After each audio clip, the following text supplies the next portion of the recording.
विक्रम के गायब होने के बाद पूरे गांव में सन्नाटा छा गया। किसी ने उस पेड़ की तरफ जाने की हिम्मत नहीं की। लेकिन 1 साल बाद उसी गांव में एक और अजनबी पहुंचा, अर्जुन। अर्जुन विक्रम का छोटा भाई था। उसे अपने भाई की सच्चाई जाननी थी। गांव वालों ने उसे भी रोका, डराया, पर उसने ठान लिया कि वो अपने भाई को ढूंढ कर रहेगा, चाहे उसे यक्षिणी से ही क्यों ना टकराना पड़े।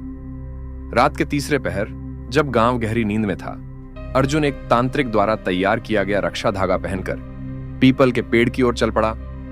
जैसे ही अर्जुन पेड़ के पास पहुंचा, हवा भारी हो गई और फिर वो आवाज, वही फूलों की सुगंध, और फिर वो सामने थी, यक्षिणी। तुम भी उसी की तरह दिखते हो, लेकिन फर्क है, तुम्हारे पास उस प्रेम की गंध नहीं है। अर्जुन समझ गया कि यक्षिणी ने विक्रम को प्रेम में बांध लिया था, पर वो अलग था। अर्जुन का मकसद था अपने भाई को बचाना या फिर उसका बदला लेना। अर्जुन ने जैसे ही अपने गले से तांत्रिक रक्षा मंत्र वाला धागा दिखाया, यक्षिणी की आंखों में आग जल उठी। हवा तेज चलने लगी, पेड़ की शाखाएं कांपने लगीं। यक्षिणी ने अपनी शक्तियों से उस पीपल के नीचे मरे हुए सभी लोगों की आत्माएं बुला लीं, और उन सब में विक्रम की आत्मा भी थी, जो अब अधूरी थी। अर्जुन ने विक्रम की आत्मा को पुकारा और उसकी आत्मा कांप गई, लेकिन यक्षिणी ने उसकी आत्मा को कैद कर रखा था। अर्जुन, भैया याद करो, मैं हूं अर्जुन। अर्जुन ने जमीन पर हवन कुंड जैसा गोला खींचा और मंत्र पढ़ना शुरू किया। जैसे ही आखिरी मंत्र पूरा हुआ, आग की लपटें उठीं और यक्षिणी चीखने लगी। यक्षिणी की शक्ति खत्म होते ही सभी आत्माएं मुक्त हो गईं। विक्रम की आत्मा मुस्कुराई और हवा में विलीन हो गई। अब वो आजाद था। कहते हैं यक्षिणी मारी नहीं जा सकती, बस रोक दी जाती है। हो सकता है अगली अमावस्या पर वो फिर लौटे। तो अगर कभी आप किसी पेड़ के नीचे से फूलों की सुगंध आती महसूस करें, तो संभल जाइए। हो सकता है वो आपके लिए ही इंतजार कर रही हो। यक्षिणी के विनाश के बाद गांव में कुछ महीनों तक शांति रही, पर एक दिन गांव के पुराने मंदिर की मूर्ति पर लाल सिंदूर से मैं लौटूंगी लिखा मिला। अर्जुन अब गांव का हिस्सा बन चुका था, लेकिन वह रातें अब भी उसे नींद में चिल्लाने पर मजबूर करती। वो जानता था कहानी खत्म नहीं हुई है।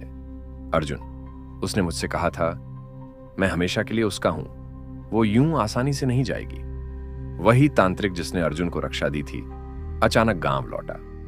उसने बताया, यक्षिणी को पूरी तरह बांधने के लिए एक आखिरी पूजा करनी होगी, वरना अगली पूर्णिमा पर उसका पुनर्जन्म निश्चित है। तांत्रिक अर्जुन और 3 गांव वाले उस रात जंगल की गुफा में पहुंचे, जहां माना जाता था कि यक्षिणी की आत्मा कैद है। वहां उन्होंने मंत्रों से उसका द्वार सील करना शुरू किया। पूजा के बीच अचानक हवाएं तेज हुईं, मशालें बुझने लगीं और गुफा की दीवारों से काला धुआं निकलने लगा। वो लौट आई थी, यक्षिणी। गुफा से निकलते ही यक्षिणी ने गांव पर कहर बरपा दिया। एक बच्चा अचानक गायब हो गया। कुएं से औरत की हंसी सुनाई देने लगी और रातों में पीपल के पत्ते खुद ब खुद जलने लगे। अर्जुन समझ चुका था यक्षिणी उससे जुड़ी है और जब तक वो जिंदा है वो लौटती रहेगी। उसने फैसला लिया, वो खुद को उसी पेड़ पर बांध देगा जहां यक्षिणी की आत्मा सबसे ज्यादा सक्रिय है। अर्जुन ने तंत्र से अपने शरीर को आत्मिक द्वार बना दिया। जब यक्षिणी आई, वो उसे खींचने लगी, लेकिन ताबीज और मंत्रों से उसका चेहरा जलने लगा और दोनों आत्माएं टकराईं। सुबह जब गांव वाले पहुंचे, पेड़ के नीचे सिर्फ राख पड़ी थी। अर्जुन भी नहीं बचा, लेकिन गांव में शांति लौट आई। पर वो पेड़ अब राख से काला पड़ चुका था और उसकी शाखाएं कभी कभी खुद से हिलती थीं। कहानी खत्म नहीं हुई, सिर्फ सो गई है। अगली बार जब आप किसी पुराने पेड़ के पास से गुजरें और वहां से आती किसी स्त्री की हंसी सुनाई दे, तो समझ जाइए यक्षिणी लौट आई है और अब शायद अगला नंबर आपका हो।